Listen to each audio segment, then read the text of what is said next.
வணக்கம். வள்ளுவரே, நான் முன் யோசனை முத்தனான ஒருத்தரை பற்றி சொன்னேனே, நினைவு இருக்கா? எல்லாத்தையும் முன் யோசனையோடு சமாளிப்பார்னு. அவர் எவ்வளவோ முன் யோசனையோடு சிந்திப்பார். இருந்தாலும் அவருக்கு பிரச்சனைகள் துன்பங்கள் வராதான்னு கேட்டால் அவருக்கும் பிரச்சனைகள் இன்னல்கள் வரத்தான் செய்யுது. ஆனால் அவர் பிரச்சனைகளை எதிர்பார்த்து தயாராக இருக்கிறதுனால அதை சுலபமாக சமாளித்து வெற்றி பெற்றுறாரு. உண்மைதான் அப்பனே. வரப்போவதை யூகித்து அறிந்து ஆயத்த நிலையில் இருக்கும் அறிவுடையவருக்கு அவங்க ஆயத்தமாக இருக்கிறதுனால அவர்கள் நடுங்கும்படியாக எந்த பிரச்சனையும் துன்பமும் வந்துடாது. இதைத்தான் எதிரதா காக்கும் அறிவினார்க்கில்லை அதிர வருவதோர் நோயின அறிவுடைமை அதிகாரத்தில் 429வது குறளாக எழுதி வச்சேன்.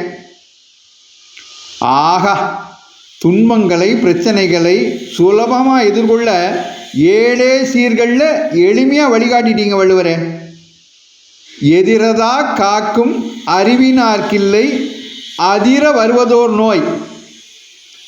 வரப்போவதை யூகித்து தங்களை காத்து கொள்ளும் அறிவுடையோருக்கு அவர்கள் நடுங்கும்படி வரும் துன்பம் ஒன்றுமில்லைங்கிறதை எடுத்து சொல்லி ஆண்டவன் தந்த அறிவை கொண்டு எதிர்காலத்தில் வரக்கூடிய துன்பங்களை பிரச்சனைகளை யூகித்து உணர்ந்து ஆயத்த நிலையில் இருந்தால் பிரச்சனைகளை நாமும் எளிதில் சமாளித்து இன்பமாக வாழலாம்னு அருமையாக எங்களுக்கு வழிகாட்டிட்டீங்க வள்ளுவரே.